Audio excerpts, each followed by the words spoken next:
উতলু মা উহিয়া ইলাইকা মিনাল কিতাবি ওয়া আকিমিস সালাহ ইন্নাস সালাতা তানহা আনিল ফাহশাই ওয়াল মুনকার। আল্লাহ পাক রব্বুল আলামিন সূরা আনকাবুতের ৪৫ নম্বর আয়াতে কারিমার মধ্যে বলেন, উতলু মা উহিয়া ইলাইকা মিনাল কিতাব। আল্লাহ পাক রব্বুল আলামিন তার পয়গম্বর, তার প্যারা হাবিব মুহাম্মদুর রাসূলুল্লাহকে জানায় দেয়, বন্ধু উতলু মা উহিয়া ইলাইকা মিনাল কিতাব, যা তোমার কাছে ওহী করে যেই কিতাব প্রেরণ করা হয়েছে, তোমার কাছে যেই কিতাব ওহী করা হয়েছে সেই কিতাব থেকে, সেই কোরআন থেকে তেলাওয়াত করো, কোরআনের তেলাওয়াত করো।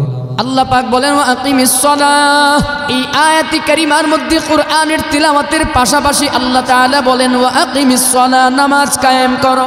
আল্লাহ তাআলা তার পয়গম্বরকে জানায় দেয়, হাবিব আমার, নামাজ কায়েম করো, একাগ্রতার সাথে নামাজ আদায় করো, সালাত পড়ো, নামাজের দিকে মনোযোগী হও, বড় মনোযোগী হয়ে নামাজ আদায় করো, মনোযোগ দিয়ে নামাজ পড়ো। আল্লাহ তাআলা জানায় দেয় কি জন্য, ইন্নাস সালাতা তানহা আনিল ফাহশাই ওয়াল মুনকার। বলে কেননা নামাজ এমন একটা ইবাদত, নামাজ এমন একটা ইবাদত যে ইবাদত বান্দাকে সমস্ত প্রকার খারাপ, অন্যায়, অশ্লীল কাজ থেকে বিরত রাখে। ইন্নাস সালাতা তানহা আনিল ফাহশাই ওয়াল মুনকার। আল্লাহ তাআলা জানায় দে, হাবিব আমার, নিশ্চয়ই এই নামাজ বান্দাকে সমস্ত অশ্লীল এবং অন্যায় কাজ থেকে বাঁচায় রাখে, বিরত রাখে। নামাজ আদায় করো, নামাজের দিকে মনোযোগী হও, নামাজ আদায় করো। আকিমিস সালাহ, নামাজ কায়েম করো, নামাজ কায়েম করো, মনোযোগী হয়ে নামাজ আদায় করো, প্রকৃতপক্ষে নামাজ পড়ো। নামাজের ব্যাপারে তাগিদ দেওয়া হলো কুরআনুল কারীমের।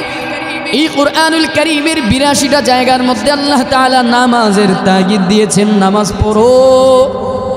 কোন বান্দা যদি একাগ্রতার সাথে নামাজ আদায় করে, এই নামাজের মাধ্যমে বান্দা আল্লাহ তাআলার এমন এমন গায়বী সাহায্য প্রাপ্ত হয়, এমন এমন আল্লাহ তাআলার, আল্লাহর সাথে এমন এক বিশেষ সম্পর্ক সহজ হয়, এমন এক বিশেষ সম্পর্ক হয় যেই সাহায্যের মাধ্যমে বান্দা সফলতা অর্জন করতে পারে।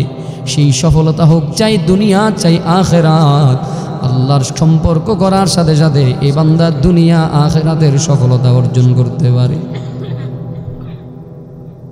ইন্নাস সালাতা তানহা আনিল ফাহশাই ওয়াল মুনকার। নামাজকে গুরুত্ব দিতে হবে, নামাজ লাগবে, নামাজ।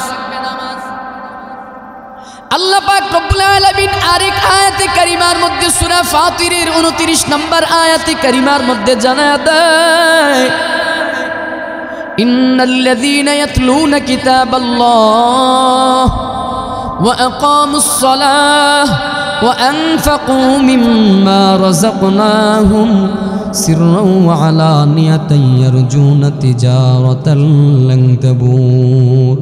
আল্লাহ তাআলা জানায় দেয়, বান্দা তিনটা কাজ যদি সম্পাদন করতে পারে, এক নম্বরে ইয়াতলুনা কিতাবাল্লাহ, কুরআনুল কারীমের তিলাওয়াত করা, দুই নম্বরে ওয়া আকামুস সালাহ, নামাজ কায়েম করা, নামাজ কায়েম করা, তিন নম্বরে ওয়া আনফাকু মিম্মা রাযাকনাহুম, আমি আল্লাহ যেই রিজিক তোমাদেরকে দান করলাম, আমি মালিকের দেয়া রিজিক থেকে আমি আল্লাহর জন্য খরচ করতে পারা। বলে এই তিন কাজ সম্পাদনের মাধ্যমে বান্দা আমি আল্লাহর সাথে এমন একটা ব্যবসার আশা করবে যেই ব্যবসার মধ্যে কোনো লস নাই, যেই ব্যবসায় কোনো ক্ষতি নাই। তাহলে সূরা ফাতিরের ২৯ নম্বর আয়াতেও জানলাম তিনটা কাজের মধ্যে দ্বিতীয় নম্বর কাজ হলো নামাজ আদায় করা, নামাজ কায়েম করা। সূরা আনকাবুতের ৪৫ নম্বর আয়াতেও দুইটা কাজের মধ্যে দ্বিতীয় নম্বর কাজ জানলাম, আকিমিস সালাহ,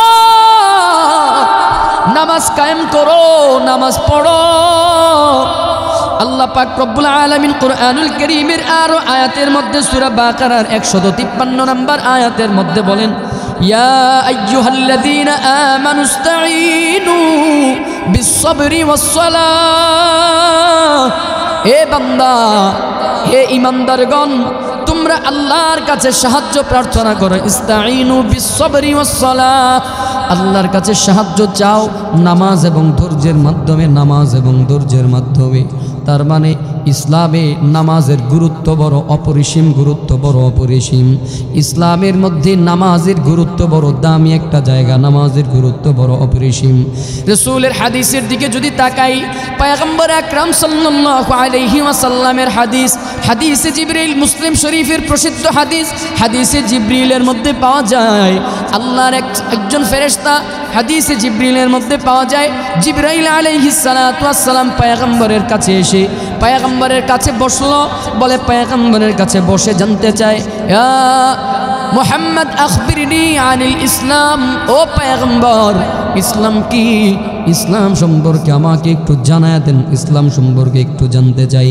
ফাকাল রাসূলুল্লাহ সাল্লাল্লাহু আলাইহি ওয়াসাল্লাম, রাসূল করিম সাল্লাল্লাহু আলাইহি ওয়াসাল্লাম বলেন, ইসলাম হলো 5টা জিনিসের নাম। একটু মুহাব্বতের সাথে বলবেন, কয়টা জিনিসের নাম? ইসলাম হলো 5 জিনিসের নাম। বলে 1 নাম্বার, আন তাশহাদা আল্লা ইলাহা ইল্লাল্লাহ ওয়া আন্না মুহাম্মাদার রাসূলুল্লাহ। 2 নম্বরে ওয়া তুকিমুস সালাহ। 3 নম্বরে ওয়া তুতিয়াজ যাকাত। 4 নম্বরে ওয়া তাসুমা রমাদান। 5 নম্বরে ওয়া তাহুজ্জাল বাইতা ইন ইসতাতাআ ইলাইহি সাবিলা। পয়গম্বর আকরাম বলেন 5 জিনিসের নাম হলো ইসলাম। 1 নম্বরে শাহাদা বাক্য পাঠ করা, আল্লাহ ব্যতীত আর কেউ নাই। পয়গম্বর আকরাম সাল্লাল্লাহু আলাইহি ওয়াসাল্লাম আল্লাহ তাআলার পয়গম্বর ও রাসূল, এই কথার স্বীকৃতি দেওয়ার নাম হলো ইসলাম। 2 নম্বরে ওয়া তুকিমুস সালাহ, নামাজ কায়েম করার নাম হলো ইসলাম। 3 নম্বরে ওয়া তুতিয়াজ যাকাত, যাকাত প্রদান করার নাম হলো ইসলাম। 4 নম্বরে ওয়া তাসুমা রমাদান, নামাজ বলে রমজান মাসে রোজা রাখার নাম হলো ইসলাম। 5 নম্বরে ওয়া তাহুজ্জাল বাইতা ইন ইসতাতাআ ইলাইহি সাবিলা, বলে আল্লাহর সাথে আল্লাহর সামর্থ্য থাকলে, পাতে থাকলে আল্লাহর ঘর বাইতুল্লাহ হজ করতে যাওয়ার নাম হলো ইসলাম।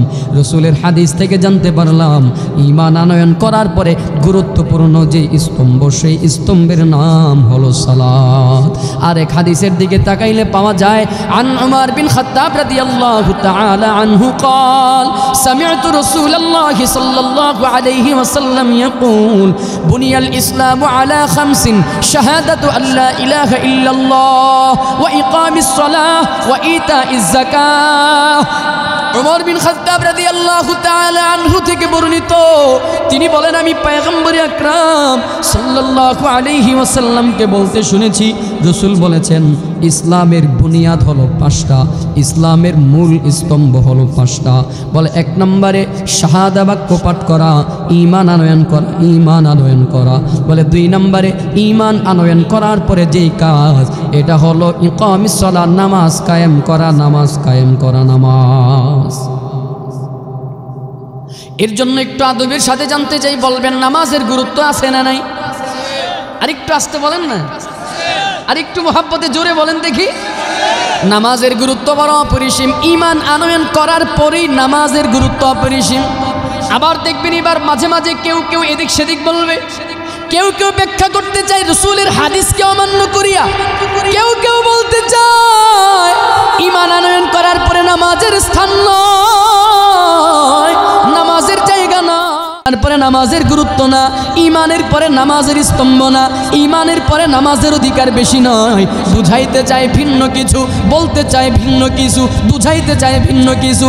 আমরা বলতে চাই, ওরে ও ভালো করে জেনে নাও, পয়গম্বর বলেন ইসলামের স্তম্ভ হলো 5টা। 1 নম্বর ঈমান আনয়ন কর, শাহাদা বাক্য পাঠ করো, শাহাদা বাক্য পাঠ করার পরে ওয়া ইকামিস সালাহ, নামাজ কায়েম করো, নামাজ কায়েম করো। রাসূল বলেন ঈমানের পরে প্রধান কাজ হলো নামাজ। হাদিসে জিবরিলের মধ্যে পাওয়া যায়, বলে ইসলাম হলো আনতা শাহাদা আল্লা ইলাহা ইল্লাল্লাহ ওয়া আন্না মুহাম্মাদার রাসূলুল্লাহ ওয়া ইকামিস সালাহ ওয়া ইতাইজ যাকাত। রাসূল বলেন হাদিসে জিবরিলের ভাষায়, ঈমান আনয়ন করার পরে নামাজ কায়েম কর, নামাজ কায়েম কর। তার মানে ঈমানের পরে পরে নামাজের গুরুত্ব আছে না নাই? আফসোসের ব্যাপার হলো কেউ কেউ ব্যাখ্যা করতে চায়, কেউ কেউ বলতে চায় ঈমানের পরে নামাজের গুরুত্ব নয়, নামাজের গুরুত্ব নয়, বলতে চায় ভিন্ন কিছু, বুঝাইতে চায় ভিন্ন কিছু। আমরা বলতে চাই যতই চেষ্টা করো না কেন এদেশের মুসলমান নামাজ থেকে কখনোই দূরে সরবে না। হ্যাঁ, রাজি আছেন ইনশাআল্লাহ? নামাজের প্রতি মুহাব্বত থাকবে তো ইনশাআল্লাহ? চলেন এবার সামনের দিকে আগাই, একটু মুহাব্বতের সাথে জানতে চাই, বলবেন আল্লাহর ওয়াদা সত্য নাকি মিথ্যা? আল্লাহ তাআলা বলেন ইন্নাস সালাতা তানহা আনিল ফাহশাই ওয়াল মুনকার। আল্লাহ বলেন নামাজ এমন একটা ইবাদত, এমন একটা ইবাদত বলে যে ইবাদতের মাধ্যমে বান্দা সমস্ত প্রকার অশ্লীল এবং খারাপ কাজ থেকে বান্দা বিরত থাকতে পারে, বিরত থাকতে পারে। আমার মালিকের ওয়াদা কেমন সত্য, ছোট্ট একটা ওয়াকে আপনাদেরকে শোনাইয়া যায়। এই ভারতবর্ষের ইতিহাসের মধ্যে একটা যুবক সন্তান ছিল, যুবক, বহু পূর্বের ঘটনা। একজন যুবক সন্তান ছিল, টকবগে রক্ত গরমওয়ালা যুবক, রক্ত গরম করা যুবক। এই যুবকটা অন্যায়ের সাথে সম্পৃক্ত ছিল, অপরাধের সাথে সম্পৃক্ত ছিল। এমন কোনো গুনাহ নাই এই যুবক করতো না, এমন কোনো অন্যায়, এমন কোনো অপরাধ নাই, করতো না। সমাজের মধ্যে বড় দাপটওয়ালা ছিল, বড় ক্ষমতাওয়ালা ছিল। এই বান্দা যাকে ইচ্ছা পোষণ করত, অন্যের জমি গ্রহণ করতে পারত, যাকে ইচ্ছা করত জিনা করত, ব্যভিচার করত, ইচ্ছা পোষণ করলেই অন্যের সম্পদ লুণ্ঠন করত, ইচ্ছা পোষণ করলেই মানুষকে অন্যায়ভাবে অত্যাচার করত, জুলুম করত। এই বান্দা যখন যেভাবে ইচ্ছা, যাকে ইচ্ছা সেভাবে মানুষের উপরে জুলুম করতে পারত, অন্যায় করতে পারত। এই যুবক সন্তানের কানের মধ্যে খবর পৌঁছালো, কে যেন জানায়া দিল, বলে তার এলাকার মধ্যে যে ইমাম সাহেব হুজুর রয়েছে, ওই ইমাম সাহেবের আহলিয়া স্ত্রী বড় সুন্দরী, বড় চমৎকার সুন্দরী একজন মহিলা। এই খবরটা পাওয়ার পরে যুবকের জিনার মধ্যে, যুবকের মাথার মধ্যে জিনার একটা টেনশন ঢুকে গেল, যুবকের মাথার মধ্যে ঢুকে গেল, তাহলে এই সুন্দরী মহিলার সাথে আমাকে সময় কাটাইতে হবে, সময় কাটাইতে হবে। এই চিন্তা ভাবনা থেকে যুবক সন্তান ওই মসজিদের ইমাম সাহেব হুজুরের ঘরের দরওয়াজায় গিয়ে আওয়াজ দেয়, কে আছো ঘরের ভিতরে, কে আছো? ঘর থেকে আওয়াজ আসে না, বারবার আওয়াজ করার পরে কি ব্যাপার বলো, কিসের জন্য চাই, কাকে চাই, কিসের জন্য আসছেন? যুবক ডাক দেয়া বলে, আমি সংবাদ পেয়েছি, খবর পেয়েছি আপনি নাকি বড় চমৎকার সুন্দরী একজন মহিষী, একজন রূপবতী একজন মহিলা। আপনার জন্য একটা প্রস্তাব নিয়ে আসলাম, আপনি আমার সাথে জিনা করা লাগবে, ব্যভিচার করা লাগবে। আর যদি আমার এই প্রস্তাবটাকে আপনি ফিরাইয়া দেন, আমার যে ক্ষমতা, আমার যে পাওয়ার, আমি আপনাকে আগামীকালকে আমি আপনাকে এই এলাকা থেকে বের করে দিব, আপনাদেরকে থাকতে দিব না। যুবক সন্তান প্রস্তাব দিয়ে গেল, হয় আমার সাথে জিনা করো, নচেত এই এলাকা থেকে বের হয়ে যাওয়া লাগবে, বের করে দিব। আল্লাহর বান্দি মসজিদের ইমাম সাহেব হুজুর, হুজুরও যেমন মুখলেস ব্যক্তি, হুজুরের স্ত্রীও ছিল আল্লাহওয়ালা বুজুর্গ একজন ব্যক্তি। আল্লাহর বান্দি চোখের মধ্যে পানি চলে আসে, মাথার মধ্যে টেনশন ঢুকে গেল, চিন্তা ঢুকে গেল, হায় হায় কিভাবে, আমার কোন অপরাধের কারণে আল্লাহ তাআলা কোন অপরাধের শাস্তি আমাকে এইভাবে দিতেছে? এই যুবক সন্তান কেমন করে আমার সংবাদ জানলো, কেমন করে আমার সন্ধান পেল? আল্লাহর বান্দে চোখের পানি ফালায়া ফালায়া কাঁদে, চোখের পানি দিয়ে সারা দিন কেটে গেল, নাই নাই কোনো খাবার নাই, কোনো রান্না বাড়ি নাই। হুজুর যখন মসজিদ থেকে নামাজ পড়ায় রাতের বেলায় যখন বাড়ির মধ্যে আসে, আইসা দেখে বেগম সাহেবার চেহারাটা কেমন যেন মলিন হয়ে আছে, চোখের মধ্যে পানি দেখা যায়, চেহারার মধ্যে টেনশনের ছাপ দেখা যায়। হুজুর ডাক দিয়া বলে, বিবি আমার কি ব্যাপার, আপনার চেহারাটা এমন দেখা যায় কেন, ফ্যাকাশে দেখা যায় কেন, চেহারার মধ্যে কান্না কান্না ভাব কেন, চোখের মধ্যে পানি কেন, আপনার একে এত পেরেশানি দেখা যায় কেন? কিছুই বলতে চায় না, কিছু বলে না, চোখের মধ্যে পানি চলে আসে, আরো কান্না শুরু করে দেয়। ইমাম সাহেব ডাক দিয়া বলে, বিবি আমার বলেন বলেন কি হয়েছে, কি ব্যাপার বুঝা বলেন। বিবি সব কিছু বিস্তারিত খুলে বলল, ও স্বামী আমার, এমন এমন এমন এমন ঘটনা আমার সাথে আজকে ঘটে গেল, জানি না কোন অপরাধের কারণে আল্লাহ তাআলা আমাকে শাস্তি দেয়। হুজুরের মাথার মধ্যে টেনশন, ইমাম সাহেবের মাথার মধ্যে চিন্তা ঢুকে গেল, হায় হায় কি ব্যাপার, কোন অপরাধের কারণে আল্লাহ তাআলা আমাদেরকে শাস্তি দিতেছে, এই শাস্তি দিবে। আল্লাহর বান্দাও টেনশন খায় না, রাত্রবেলা ঘুম নাই, শুধু টেনশন আর চিন্তা আর চিন্তা। রাত্রটা যখন কেটে গেল, মাথার মধ্যে চিন্তা, আগামীকাল সকাল হলেই তো যুবক আমার ঘরের দরওয়াজার সামনে এসে হাজির হয়ে যাবে। রাত্রটা কেটে গেল, যখন ফজরের আজান হয়ে গেল, হুজুর মসজিদের দিকে যখন যাবে, বিবির চেহারার মধ্যে এখনো পেরেশানির ছাপ। কি করা যায়, কি করা যায়, মাথার মধ্যে আল্লাহ তাআলা কেমন যেন একটা বুদ্ধি ঢেলে দিল, বুদ্ধি ঢেলে দেয়। হুজুর যখন মসজিদের দিকে চলে যাবে, বিবি ডাক দিয়া বলে, স্বামী আমার, সকাল হলেই তো সন্তান ঘরের দরওয়াজার সামনে এসে দাঁড়াবে। যুবক যদি ঘরের দরওয়াজার সামনে এসে দাঁড়ায়, তার সিদ্ধান্তের ব্যাপারে কি সিদ্ধান্ত জানাবো, তাকে কি সিদ্ধান্ত দিব? হুজুর বলে, বিবি আমার, আপনি তাকে বলবেন, যুবক আমি তোমার শর্তে রাজি আছি, তবে শর্ত হলো একটা। জোরে বলবেন, শর্ত কয়টা? শর্ত হলো একটা। এ যুবক, তোমার শর্তে আমি রাজি, তোমার প্রস্তাবে আমি রাজি, কিন্তু শর্ত হলো একটা। এ যুবক শোনো, 40 দিন পর্যন্ত তুমি মসজিদের মধ্যে গিয়া জামাতের সাথে তাকবীরে উলার সাথে যদি নামাজ আদায় করতে পারো, 40 দিন পর্যন্ত নামাজ আদায় করার পর বা 41 দিনের মাথায় তুমি আমার ঘরের দরওয়াজার মধ্যে আসবা, আমি 41 দিন পরে আমি তোমার প্রস্তাবে রাজি হয়ে যাব। ইমাম সাহেব হুজুর এই পরামর্শ দিয়ে চলে গেল। হুজুরের যাওয়ার পরে সকাল হয়ে গেলে ওই যুবক সন্তান, মাস্তান যুবক সন্তান যখন ঘরের দরওয়াজায় আইসা খটখট করে করানারে, ওই বিবি ডাক দিয়া বলে, এ যুবক, যুবক সন্তান জানতে চায় কি পরামর্শ নিলেন, কি সিদ্ধান্ত নিলেন। বিবি ডাক দিয়া বলে, যুবক আমি তোমার প্রস্তাবে রাজি আছি, তোমার প্রস্তাবে আমি রাজি, তবে শর্ত হলো একটা। এই শর্তটা যদি তুমি পূরণ করতে পারো, তাহলে আমি তোমার শর্তে রাজি হয়ে যাব, তোমার প্রস্তাবে রাজি হলো। যুবক বলতেছেন, বলুন কি শর্ত, আমি আপনার শর্ত শুনতে চাই, আগে শর্তটা শুনবো। বিবি ডাক দিয়া বলে, যুবক সন্তান শোনো, তুমি যদি 40 দিন পর্যন্ত মসজিদের মধ্যে গিয়া বা জামাতের সাথে তাকবীরে উলার সাথে যদি 5 ওয়াক্ত নামাজ যদি 40 দিন পর্যন্ত পড়তে পারো, 40 দিন পর্যন্ত তাকবীরে উলার সাথে জামাতে মসজিদে নামাজ পড়লে 41 দিনের মাথায় তুমি আমার সাথে থাকতে পারবা। যুবক সন্তান একটা মুচকি হাসি দিয়া বলে, এত সহজ একটা শর্ত, এত সহজ একটা শর্ত, আমি তো মনে করেছিলাম না জানি কেমন কঠিন শর্ত আপনি দিয়ে দিবেন। যুবক বলে, আমি আপনার শর্তে রাজি, আপনার সাথে আমি ওয়াদাবদ্ধ শর্তে রাজি হয়ে গেলাম। যুবক সন্তান হেসে হেসে শর্তে রাজি হয়ে বাড়ির দিকে চলে গেল। দিনটা যখন কেটে যায়, যখন রাত্রি হয়ে গেল, আল্লাহর বান্দা যুবক সন্তান যখন বিছানার মধ্যে ঘুমাইতে যাবে, আল্লাহর বান্দা ঘুমাইতে যাওয়ার পূর্বে মাকে ডাক দিয়া বলে, মা, ও মা, তুমি তো নামাজ পড়ার জন্য তুমি যখন ঘুম থেকে জাগ্রত হবা, মসজিদের মিনার থেকে যখন মুয়াজ্জিন যখন ডাকবে, মা তোমার কাছে আমি বলে রাখি, ফজরের আজান হয়ে গেলে আমাকে ঘুম থেকে জাগ্রত করে দিবা, ঘুম থেকে উঠায় দিবা, আমি মসজিদে গিয়ে ফজরের নামাজ আমি জামাতের সাথে আদায় করব। আল্লাহর বান্দা মাকে বলে রাখলো, মা কোনোভাবেই যেন মিস না হয়, কোনোভাবেই যেন মিস না হয়। মার চোখের কোণার মধ্যে পানি চলে আসে। মা মালিকের দরবারে 2টা হাত উঠাইয়া ডেকে ডেকে বলে, আল্লাহ,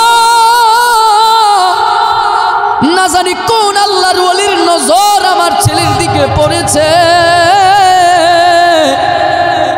না জানি কোন আল্লাহ, তোমার কোন ওলির নজর আমার ছেলের দিকে পড়েছে। আল্লাহ, আমার ছেলেটাকে তুমি নামাজের জন্য কবুল করেছো, দ্বীনের জন্য কবুল করেছো। আল্লাহ, আমি মা হয়ে সন্তানের জন্য দোয়া করি, আমার সন্তানটাকে তুমি দ্বীনের পথ থেকে ফিরাইয়া দিও, দ্বীনের পথ থেকে ফিরাইয়া দিও না। মা সন্তানের জন্য দোয়া করে, হাত তুলে দোয়া করে। সন্তান রাতের বেলা ঘুমায়া গেলে মসজিদের মিনার থেকে যখন মুয়াজ্জিন সাহেব ডাক দেয়, হাইয়া আলাস সালাহ, হাইয়া আলাল ফালাহ, আস-সালাতু খায়রুম মিনান নাওম, আস-সালাতু খায়রুম মিনান নাওম। মসজিদের মসজিদের মিনার থেকে মুয়াজ্জিন যখন মানুষকে নামাজের জন্য ডাকে, কল্যাণের জন্য ডাকে, ফজরের জন্য ডাকে, মার যখন ঘুম ভেঙে যায়, মা তখন সন্তানকে ঘুম থেকে জাগ্রত করে ডাক দিয়ে উঠায়া দেয়। মা নিজের হাতে সন্তানকে জামা পরায়া দেয়, পাঞ্জাবি পরায়া দেয়, মাথার মধ্যে টুপি উঠায়া দেয়, হাতের মধ্যে তসবির ছড়া দিয়ে দেয়, যা রে বাবা যা, মসজিদে নামাজ পড়তে যা। যুবক সন্তান নতুন সাজে সজ্জিত হয়া, জামা পরে, টুপি পরে, হাতের মধ্যে তসবিহ নিয়ে যখন মসজিদের বারান্দায় যায়, বিসমিল্লাহ আল্লাহর নাম নিয়ে যখন দরুদ পড়ে, যখন মসজিদের মধ্যে যখন প্রবেশ করলো, গিয়ে সুন্নত আদায় করে মসজিদের কোণার মধ্যে বসা আছে। ইমাম সাহেব হুজুরও যখন মসজিদের মধ্যে যখন প্রবেশ করলো, ইমাম সাহেব হুজুর মসজিদের মধ্যে প্রবেশ করে দেখি আল্লাহর বান্দা ওই যুবক সন্তান মসজিদের কোণার মধ্যে বসে বসে তাসবিহ জপে। সঙ্গে সঙ্গে হুজুর আল্লাহর দরবারে শুকরিয়া আদায় করে আর বলে, আল্লাহর কাছে দোয়া করে, আল্লাহ তোমার একটা হারানো বান্দাকে তোমার পথে ফিরে দেওয়ার জন্য আমার যা করা দরকার আমি করলাম। তোমার একটা হারানো বান্দাকে তোমার পথে ফিরে দেওয়ার জন্য আমি যা করা দরকার আমি তাই করলাম। আল্লাহ আমার কাজ ছিল বান্দাকে তোমার ঘর পর্যন্ত নিয়ে আসা। আল্লাহ আমি আমার কাজ করলাম, তোমার কাজ হলো বান্দাকে কবুল করে নেওয়া। আল্লাহ তোমার কাছে দোয়া করে এই বান্দাকে দ্বীনের জন্য, ইসলামের জন্য, হেদায়েতের জন্য কবুল করে নাও।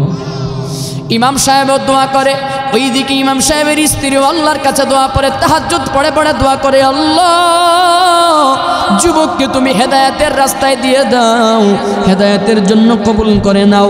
মা দোয়া করে সন্তানের জন্য, বিবি দোয়া করে যুবকের জন্য, হুজুর দোয়া করে যুবকের হেদায়েতের জন্য। এই দোয়ায় দোয়ায় কেমন কাজ হয়, দোয়া কেমন কাজ হয়। এ বন্ধুরা, আবার সমাজের মধ্যে একদল সুশীল আছে, একদল সুশীল আছে, এরা দেখবেন দোয়ার প্রতি ইয়াকিন নাই, দোয়ার প্রতি বিশ্বাস নাই। এরা দোয়াকে ইয়াকিন করতে চায় না, বিশ্বাস করতে চায় না। এরা মনে করে নামাজের পরে কিসের আবার দোয়া, কিসের আবার সম্মিলিত মুনাজাত, কিসের আবার হাত তুলে দোয়া, কিসের আবার আল্লাহর কাছে চাওয়া, এরা বিশ্বাস করতে চায় না। অথচ পয়গম্বর আকরাম সাল্লাল্লাহু আলাইহি ওয়াসাল্লাম বলেন, আদ-দুআউ হুয়াল ইবাদা, দোয়াই হলো ইবাদত, দোয়াই হলো ইবাদত। দোয়া বুলেটের গতির চাইতেও আরো বেশি কাজ করে, যার বাস্তব প্রমাণ আমাদের কলরবের একজন সিনিয়র, আমাদের কলরবের সুপারস্টার আহনাফ খালিদ অ্যাক্সিডেন্ট করে মৃত্যুর শয্যায় শায়িত। বলে ডাক্তার গ্যারান্টি দিয়ে দিছে, ডাক্তার বলে দিল এই শিল্পী আর বাঁচবে না, বাঁচার পার্সেন্টেজ মাত্র 3%, বাঁচার পার্সেন্টেজ 3%, আর মৃত্যুবরণ করবে 97%। ডাক্তার গ্যারান্টি দিয়ে দিল, লিখিত দিয়ে দিল। এই তাকে আইসিইউতে দিয়ে লাভ নাই, তাকে আর আইসিইউতে রাইখার টাকা খরচ করার কোনো দরকার নাই।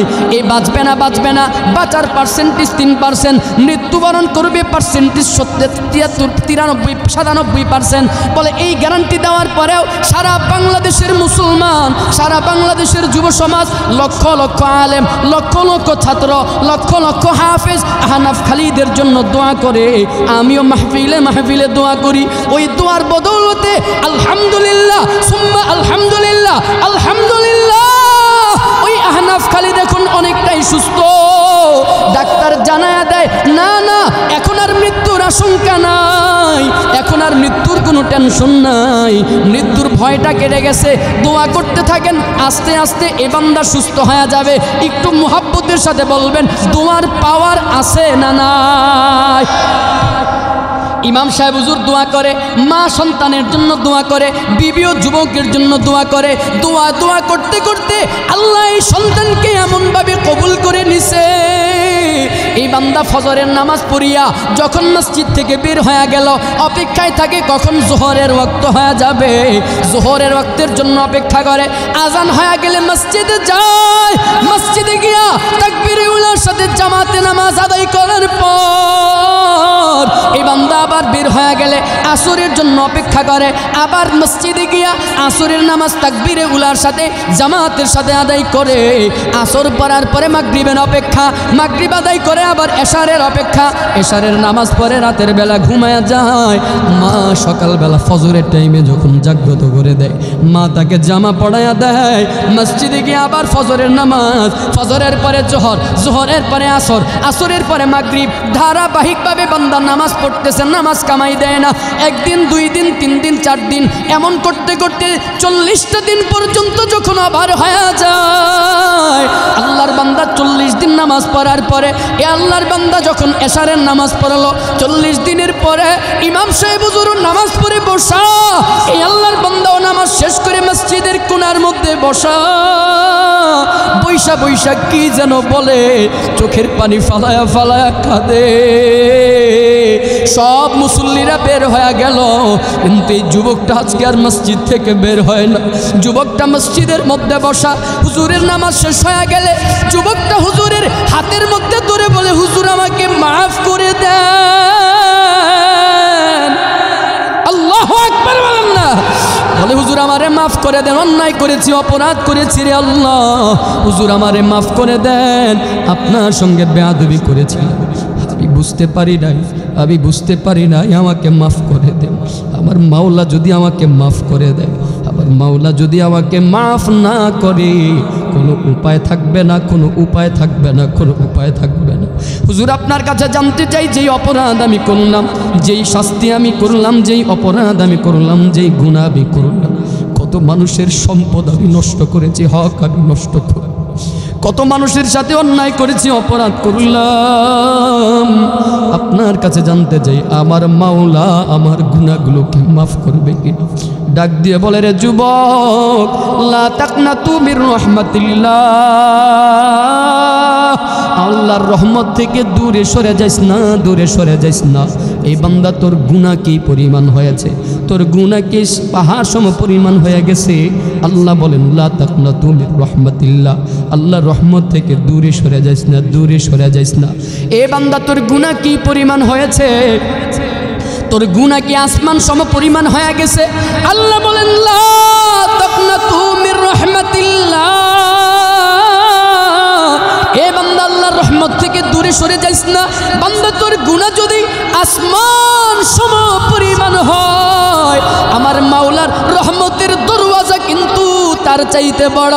আল্লাহ বলেন, গোলাম আয়, তোর গুনাহ কি পরিমাণ হয়েছে, আসমান সম পরিমাণ গুনাহ হয়ে গেল, আমি মালিকের রহমতের দরওয়াজার মধ্যে পা রাইখা, আমি মালিককে মায়ার নজরে চোখের পানি ফালাইয়া একটাবার আল্লাহ বলে ডাক দিতে দেরি করবি, আমি আল্লাহ তোর জীবনের যৌবনের সব গুনাহকে মাফ করে দিব।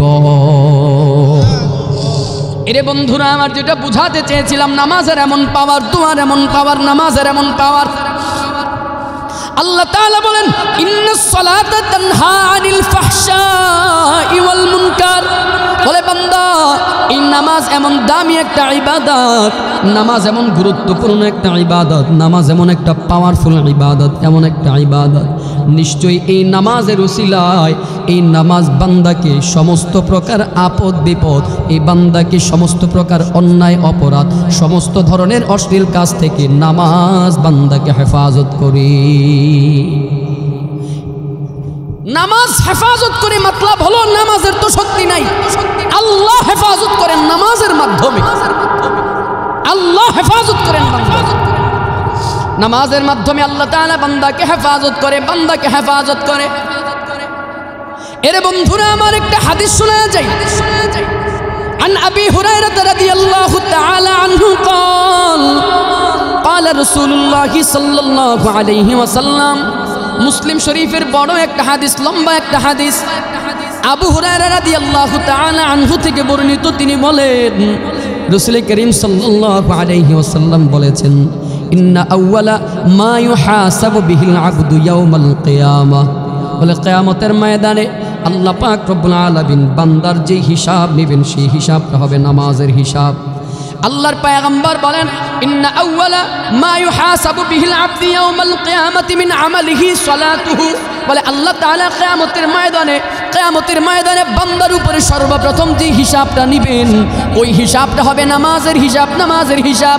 মিন আমালিহি সালাতুহু, তার আমলনামা থেকে প্রথম হিসাবটা হবে সালাতের হিসাব, নামাজের হিসাব। বান্দা নামাজ কি পরিমাণে পড়েছ, বান্দা নামাজ কেমন পড়েছ, বান্দা নামাজ কার জন্য পড়লা।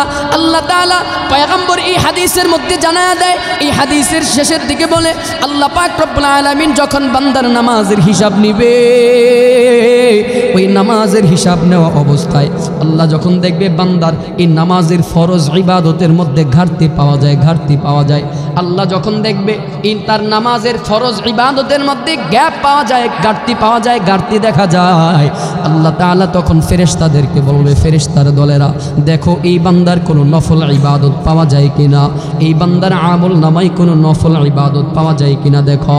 ফেরেশতারা দেখবে এই বান্দার আমল নামার মধ্যে নফল ইবাদত দেখা যায়, যখন দেখবে নফল ইবাদত আছে আল্লাহ তাআলা বলবেন ফেরেশতার দল এই বান্দার নফল ইবাদত থেকে কিছু ইবাদত আইনা এই বান্দার ফরজ ইবাদতের ঘাটতিগুলো পূরণ করে দাও।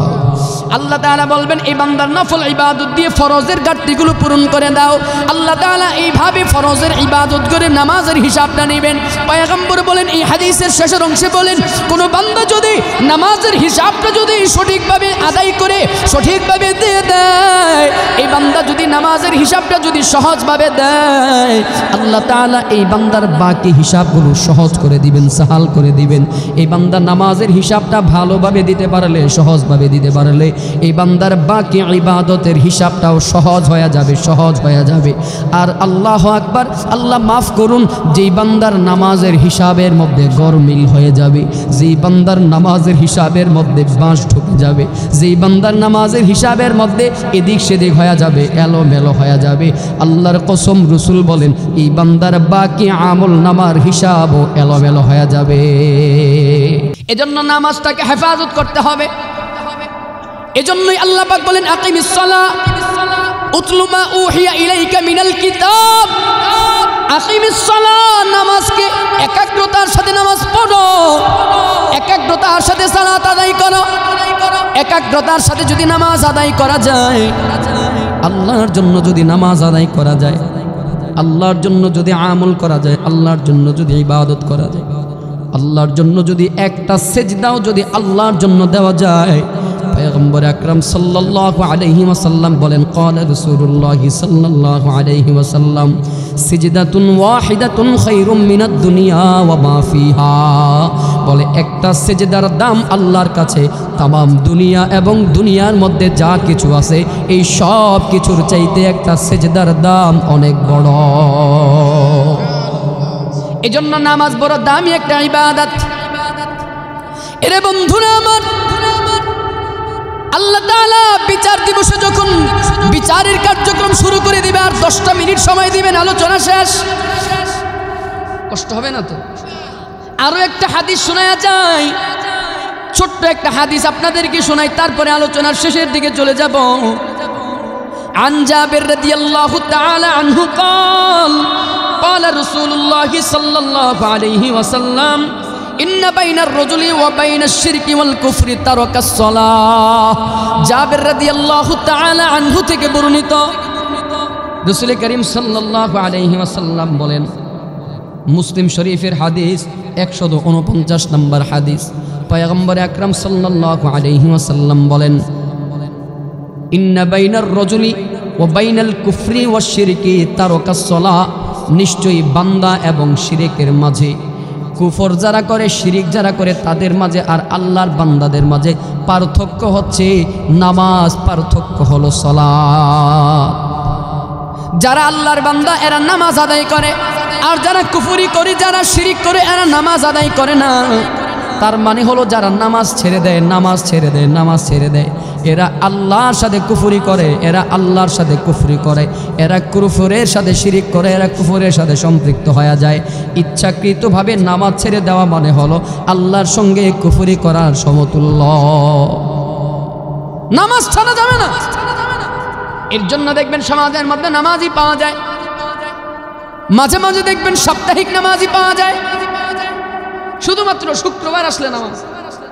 আবার মাঝে মাঝে দেখবেন রমজান মাস আসলে নামাজই পাওয়া যায়, রমজান মাস আসলে নামাজই পাওয়া যায়, রমজানের মাসিক নামাজি। আবার দেখবেন এটাও পাওয়া যায় না, বৎসরে নামাজ পড়তে যায় ঈদগাহের বাৎসরিক নামাজি। এদের দেখবেন কোনো ব্যস্ততা নাই, কোনো কিছু নাই, সুযোগ আছে নামাজ পড়ার মতো, সুযোগ থাকা সত্ত্বেও এরা নামাজ পড়ে না, সুযোগ থাকা সত্ত্বেও নামাজ পড়ে না। যুবক ভাইয়েরা, কষ্ট পাওয়ার কিছু নাই, বোঝার জন্য বলছি। কষ্ট নিয়েন না, বেয়াদবি নিয়েন না। আমি আপনাদের ভাই, আমি আপনাদের বন্ধু, কষ্ট পাওয়ার কিছু নাই, বোঝানোর জন্য বলছি, বুঝাবার জন্য বলছি। এই নামাজ এটা এমন একটা ইবাদত, কেউ যদি ইচ্ছাকৃতভাবে যদি নামাজ ছেড়ে দেয়, আল্লাহর কসম, রসুলের হাদিস অনুযায়ী এই বান্দা কুফরের সাথে আস্তে আস্তে কুফরের দিকে ধাবিত হয়ে যাবে। কষ্ট নিও না যুবক, শরম পাওয়ার কিছু নাই, কষ্ট পাওয়ার কিছু নাই। রসুলের হাদিস, ইচ্ছাকৃতভাবে নামাজ ছেড়ে দিলে কোনো কিছু নাই, হুদাই কি করে কিছু নাই। মোবাইল টিপতে টিপতে নামাজের সময় চলে যায়, ফেসবুকিং করতে করতে নামাজের ওয়াক্ত চলে যায়, ইউটিউবিং করতে করতে নামাজের সময় চলে যায়। যুবক দেখবেন শুধু ফেসবুকের স্ক্রল করতে করতে, ফেসবুকের স্ক্রিন স্ক্রল করতে করতে নামাজের ওয়াক্ত চলে যায়। মসজিদের মিনার থেকে মুয়াজ্জিন ডাকে, আসো নামাজের জন্য আসো, কল্যাণের জন্য আসো, কোনো খবর নাই, কোনো করণবাদ নাই। ও যথা অবহেলায় নামাজের ওয়াক্তটা চলে গেল। রসুল বলেন, যে বান্দা ইচ্ছাকৃতভাবে নামাজকে বারবার তরক করে, এই আল্লাহকে বৃদ্ধাঙ্গুলি দেখায়, আল্লাহর সঙ্গে কুফরি করা হয়। বলে আল্লাহ বলেন, আসো নামাজ পড়ার জন্য বিধান দিলাম, এই বান্দা নামাজ না পড়ে আল্লাহর সঙ্গে কুফরি করে, বৃদ্ধাঙ্গুলি দেখায় ফেসবুকিং করে। আছে কি না এমন সমাজে? আছে না নাই? তাহলে এই জায়গা থেকে ফিরে আসতে হবে ঈমানকে হেফাজত করার জন্য। কিয়ামতের ময়দানে আরো একটা হাদিস শোনা যায়, হাদিস নয়, হাদিসের অনুবাদ জানা যায়, বড় হাদিস, লম্বা। কিয়ামতের ময়দানে আল্লাহ তাআলা বান্দার হিসাব যখন নিতে যাবে, সর্বপ্রথম আল্লাহ তাআলা যেই বান্দার হিসাব নিবে, ওই বান্দা হবে একজন শহীদ, আল্লাহর রাস্তায় শহীদ হওয়া একজন ব্যক্তি। 2 নম্বরে যার হিসাব করবে আল্লাহ তাআলা, যার হিসাব নেবেন, ওই বান্দা হবেন একজন আলেম, একজন কারি। 3 নম্বরে যেই বান্দার হিসাব গ্রহণ করবেন, ওই বান্দা হবেন একজন দানশীল। এর বাবার 5 মিনিট সময় দিবেন, বেশি সময় নষ্ট করব না, আলোচনা শেষের দিকে, উঠা বসা দরকার নাই। আল্লাহর পয়গম্বর বলেন, আবু হুরায়রা রাদিয়াল্লাহু তাআলা আনহু থেকে বর্ণিত হাদিস, সিরিয়া থেকে একজন লোক আবু হুরায়রার কাছে গিয়ে বলে, আবু হুরায়রা, আমাদেরকে একটা হাদিস শোনায়া দেন, যেই হাদিসটা আপনি রসুলের জবান থেকে সরাসরি শুনেছেন। আবু হুরায়রা রাদিয়াল্লাহু তাআলা আনহু বলেন, আমি রসুল করিম সাল্লাল্লাহু আলাইহি ওয়াসাল্লামকে বলতে শুনেছি, আল্লাহ তাআলা কিয়ামতের ময়দানে বিচার দিবসে বিচার যখন শুরু করবেন 3 জন ব্যক্তিকে দিয়া। 1 নম্বরে বিচার করবেন, সে হলো একজন আল্লাহর রাস্তায় শহীদ হওয়া শহীদ। 2 নম্বরে যার বিচার করবেন, ওই মানুষটা হলো একজন আলেম, একজন কারি। 3 নম্বরে যার বিচার করবে, ওই মানুষটা হলো একজন দানশীল, একজন দানবীর, একজন দানশীল। আল্লাহ তাআলা শহীদকে ডাক দিয়া বলবে, রে শহীদ, আমি দুনিয়াতে তোর এত শক্তি দিলাম, এত সামর্থ্য দিলাম, আমি দুনিয়াতে তোর এত যশ দিলাম, এত খ্যাতি দিলাম, আমি দুনিয়াতে এত শক্তি, এত কুওয়াত তোকে দেওয়ার পর বল আমার এই নিয়ামত ভোগ করে আমার জন্য কি করেছ? শহীদ বলবে, আল্লাহ। এই শহীদ আল্লাহ তাআলার নিয়ামতের স্বীকৃতি প্রদান করবে, বলবে, হ্যাঁ আল্লাহ, তোমার এই নিয়ামত আমি ভোগ করেছিলাম, তোমার এই নিয়ামত আমি পেয়েছি। আল্লাহ, তোমার এই নিয়ামত দিয়া আমি কি করেছি? তোমার জন্য আমি যুদ্ধ করেছি, দ্বীনের জন্য, ইসলামের জন্য যুদ্ধ করেছি। আল্লাহ, তোমার রাস্তায় যুদ্ধ করলাম, তোমার রাস্তায় যুদ্ধ পর্যন্তই সীমাবদ্ধ নয়, যুদ্ধ করতে করতে আমি শাহাদাত বরণ করেছি, শহীদ হয়ে গেলাম। আল্লাহ বলবেন, বান্দা, কার জন্য যুদ্ধ করেছ? কার জন্য শহীদ হইলা? বান্দা বলবে, আল্লাহ, তোমার জন্য যুদ্ধ করলাম, তোমার জন্য শহীদ হইলাম, শুধুমাত্র তোমার জন্য, অন্য কারো জন্য নয়, তোমার জন্য আল্লাহ। আল্লাহ বলবেন, খবরদার, খবরদার বান্দা, মিথ্যা বলবা না, মিথ্যা বলবা না। দুনিয়াতে তুমি যুদ্ধ করেছো ঠিক, তবে আমার জন্য নয়, দুনিয়ার মানুষের জন্য করেছিলা। দুনিয়ার মানুষ তোমাকে বীর বলে ডাকবে, দুনিয়ার মানুষ তোমাকে যোদ্ধা বলে ডাকবে, দুনিয়ার মানুষ তোমাকে সাহসী বলে ডাকবে, এজন্য যুদ্ধ করেছিলা। যাও রে বান্দা, যাও। দুনিয়ার মানুষ তোমাকে যোদ্ধা বলে ডেকেছে, বীর বলে ডেকেছে, দুনিয়ার মানুষ তোমাকে সাহসী বলে ডেকেছে, নিয়তের উপরে বরকত দুনিয়ার মধ্যে পেয়ে গেছো, আমার কাছে কিছু নাই, আমার কাছ থেকে তুমি হালাক হয়ে যাও, আমার কাছ থেকে দূরে সরে যাও। আল্লাহ তাআলা তখন ফেরেশতাদেরকে আদেশ করবেন, ফেরেশতার দল, এই বান্দাকে উপর করে শুয়াইয়া এই বান্দাকে টেনে টেনে জাহান্নামের মধ্যে নিয়ে ফালাও। আল্লাহ আল্লাহর ফেরেশতারা তখন এই বান্দাকে উপর করে শুয়াইয়া এই বান্দাকে টেনে টেনে জাহান্নামের আগুনের মধ্যে নিয়ে ফালাবে। আল্লাহর বান্দাকে টেনে টেনে জাহান্নামের আগুনের মধ্যে নিয়ে ফালায়। দুই নম্বরে যার বিচার করবে ওই মানুষটা হলো একজন কারি, ওই মানুষটা হলো একজন আলেম। আল্লাহ তাআলা আলেমকে ডাক দিয়ে বলবে, রে আলেম, দুনিয়াতে আমি তোরে আমার কোরআনের ইলম দিলাম, দুনিয়ার মধ্যে আমি তোরে আমার কোরআনের ইলম দিয়েছিলাম, দুনিয়াতে আমি তোরে কোরআনের ইলম দিয়েছি, আমি তোরে মধুর একটা কণ্ঠ দিলাম, চমৎকার একটা কণ্ঠ দিয়েছি। বল রে বান্দা বল, আমার দে ইলম দিয়ে চমৎকার এই কণ্ঠ দিয়ে তুই আমার জন্য কি করেছ?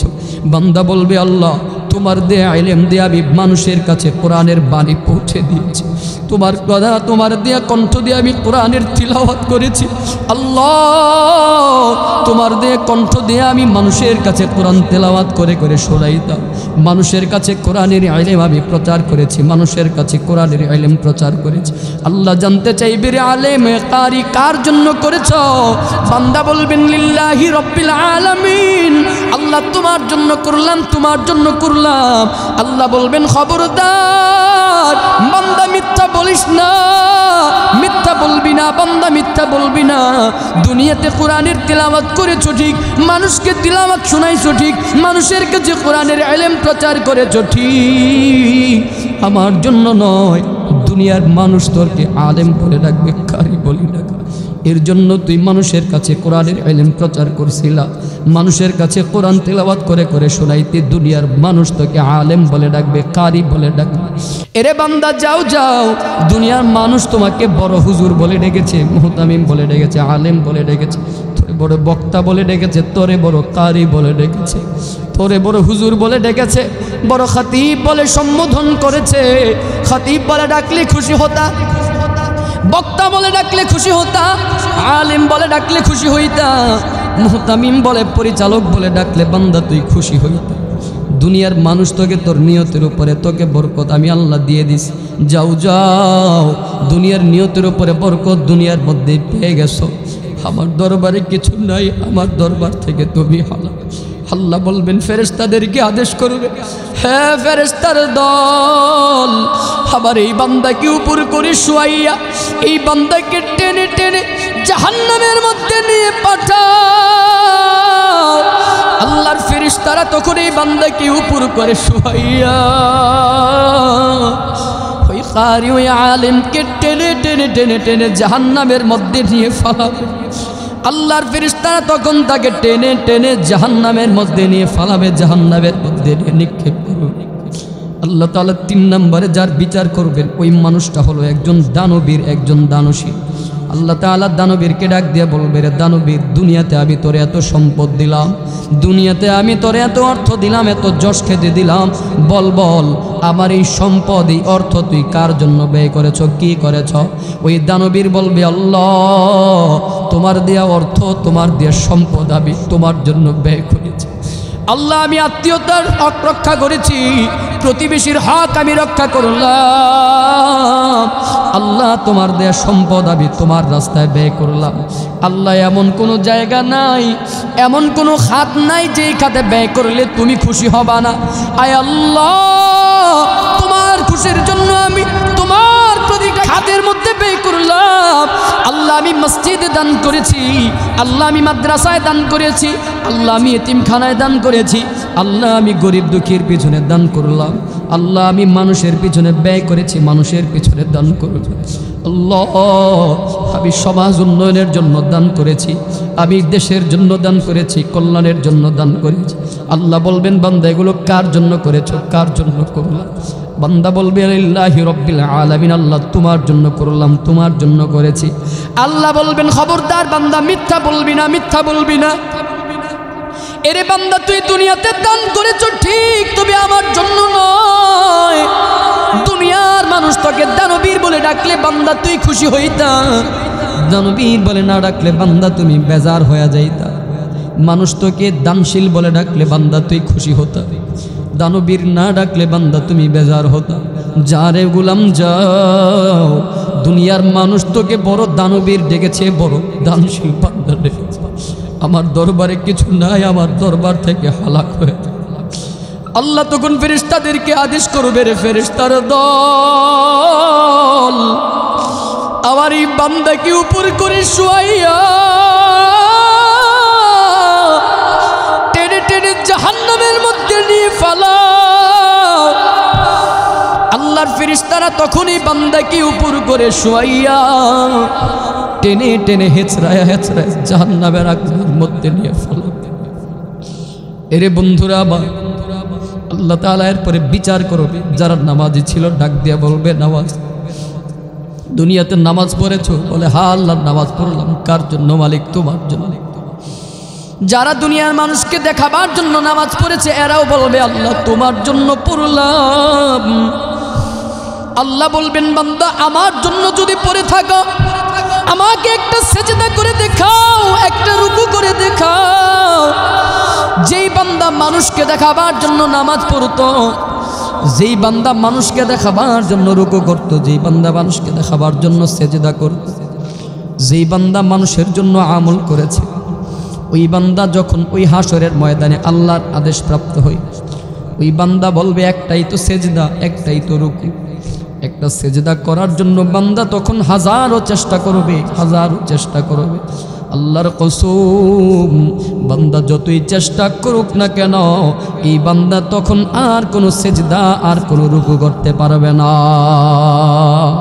এজন্য মুহাব্বতের সাথে আদবের সাথে বলে যাই, বন্ধুরা আমার, নামাজ যদি পড়তে হয় মুহাব্বতের সাথে বলেন আমরা কার জন্য পড়ব?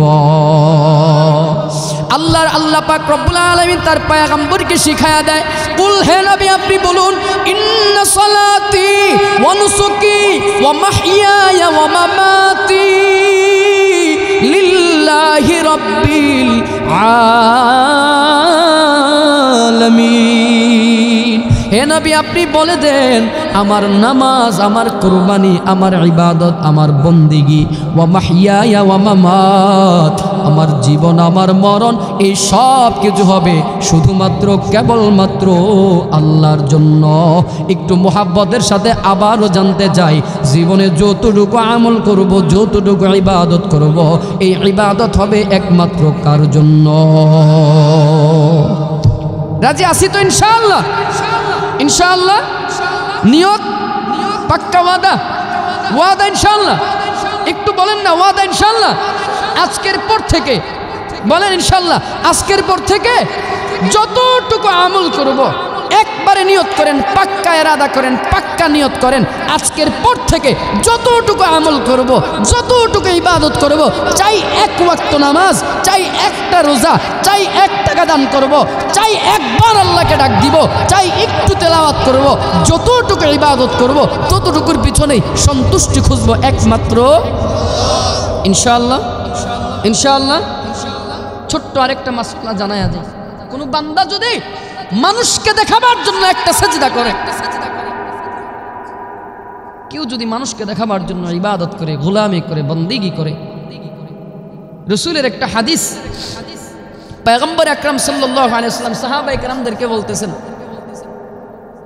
আমি আমার উম্মতের মধ্যে দাজ্জালের ফিতনার চাইতে আরো বেশি ভয় পাই আমার উম্মতের গোপন শিরিক সম্পর্কে।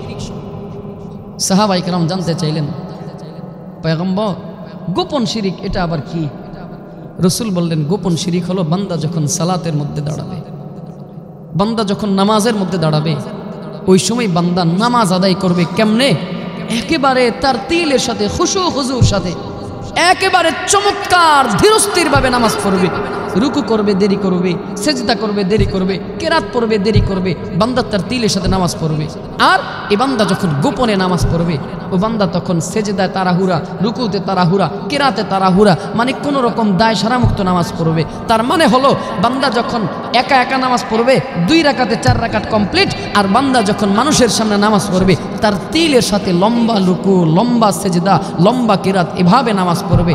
আর রসুল বলেন এটা হলো গোপন শিরিক, গোপন শিরিক, গোপন শিরিক। কেউ যদি মানুষকে দেখাবার জন্য, তার মানে হলো মুঠ কথা হলো, কেউ যদি মানুষকে দেখাবার জন্য আমল করে, ইবাদত করে, রসুল বলেন এটা শিরিক। আর এই শিরিক যদি বান্দার আমল নামায় থাকে, এই বান্দা আল্লাহর সঙ্গে শরিক করলো, মুশরিক হয়ে গেল, মানুষের সাথে আল্লাহর সাথে শরিক সমপরিমাণ বানায় ফেললো।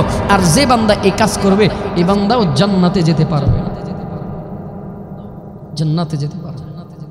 এর জন্য বাজান, আমি আপনাদের ভাই সন্তান হিসেবে, আমি আপনাদের নাতি হিসেবে, আমি আপনাদের সন্তান হিসেবে, আমার বাড়িও যেহেতু কুমিল্লা, আমি আপনাদের সন্তান হিসেবে আপনাদের কাছে বলে যাই, অনুরোধ করে যাই, বলে যাই, আবদার করে যাই, জীবনে যতদিন বাঁচবো, এগুলো আপনাকে না, আমি আমার নিজেকে বলছি, আমার নিজেকে বলছি, আমার নিজের জন্য এই নসিহাত, যতদিন আমরা জীবনে বাঁচবো, যতটুকু আমল করব, যতটুকু আমল করব, যতটুকু করব, যতটুকু আল্লাহর জন্য, ইনশাআল্লাহ, ইনশাআল্লাহ।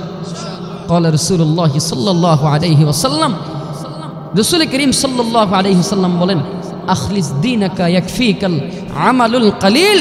বান্দা এই জায়গাটাকে খাঁটি কর, এই জায়গাটাকে, রসুল বলেন বান্দা এই জায়গাটাকে খাঁটি কর, দিলটাকে খাঁটি কর, দিলটাকে খাঁটি কর, দিলটাকে খাঁটি করে অল্প আমল করো, কলিল, অল্প আমল করো। রসুল বলেন এই অল্প আমলের উসিলায় কিয়ামতের ময়দানে আল্লাহ বান্দাকে নাজাতের ফয়সালা করে দিবে। বান্দার আমল নামায় যখন শিরিকের গুনাহ না থাকবে, এই শিরিকের গুনাহ যখন আমল নামায় না থাকবে, আল্লাহ তখন বান্দাকে মাফ করে দিবেন। মা দুনা যালিকা লিমান ইয়াশা ওয়া ইয়াগফিরু মা দুনা যালিকা লিমান ইয়াশা। আল্লাহ যাকে ইচ্ছা পোষণ করবেন তাকে মাফ করবেন। কেমনে?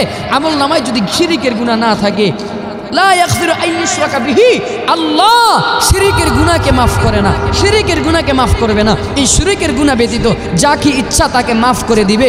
কেমনে মাফ করবে? বলে আল্লাহ চাইলে বান্দাকে বিনা হিসাবে মাফ করে দিবে, কোনো হিসাব নাই, কোনো শাস্তি নাই, বিনা শাস্তিতে মাফ করে দিবে।